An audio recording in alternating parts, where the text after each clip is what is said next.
Mr Williamson, I know this decision will not have come easily to you and your colleagues. It's the first time in British history this has been made. But when the Prime Minister says, we will make sure students, are not impeded, in time they will get the qualifications they need, can you give us some detail? Good morning, sir.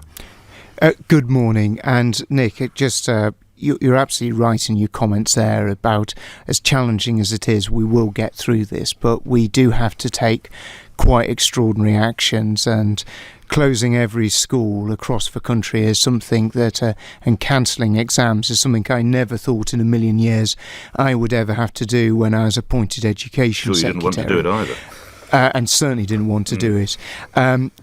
How are we going to get these people's grades? We're not going to be in a position to be able to run a full and fair exam process between now and summer. We're going to be sharing details with all schools, all colleges and universities tomorrow as to how we do this. We've already had Mr. Williamson, discussions. you can't give teenagers another... I'm not asking you to tell me everything, I appreciate but you can't give them another sleepless night. Is it predicted grades? Is it mocks?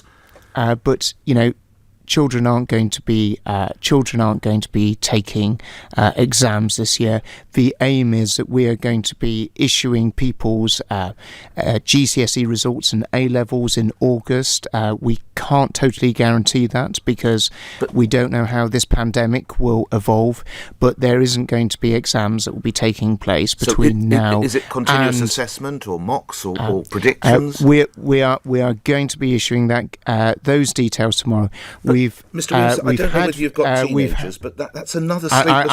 I've got two. That's another sleepless night for them, sir, isn't it? But what we have explained to all children right across the country is exams aren't going to be taking place. We're going to be aiming to issue people's GCSEs and A levels in the August as we'd usually do. We equally recognise that the best form of system of assessment is exams, and that's why it's certainly not something I wanted to cancel. No. So it's going to be really important that we have a proper and detailed appeals process in order for people to be able to deal with that, because people will obviously contest their grades, but also having a means to redress that. But those details are going to be issued tomorrow. We've had extensive discussions with Universities UK, the head teachers unions, and we've been sharing the details with other unions and with the Office of Qualifications and the examining boards. But will it be predicted grades? Nick, is incredibly tempting, as much as you asked to be able to come on with predicted grades. I'm actually not doing it for me because I'm very old, but I'm doing it for the parents of teenagers and teens who are listening. Indeed. They're desperate to know, Gavin. I totally understand that. We've given as much detail that we can do in terms of the fact that they're not going to be facing examinations. We are going to be in a position to be able to give details of how we're going to be approaching this tomorrow, and we are going to be aiming to ensure that people get their results in the August. OK, let's move to other areas, and thank you for as much as you could give me. Mr Williamson, who or what is a key or critical worker? Who defines who they might be? Well, at the moment, the Cabinet Office is going to be issuing that full list, but if I can give you a few examples. So we often talk about doctors and nurses, absolutely key critical workers, we'd all accept that. But when we look at the function of a hospital, it's incredibly important that all those people who are working within the NHS are defined as key and critical workers. Then when we look at education, if we don't have teachers and those who are supporting the work within the school, we're not going to be in a situation to be able to provide the care for the children of those NHS staff.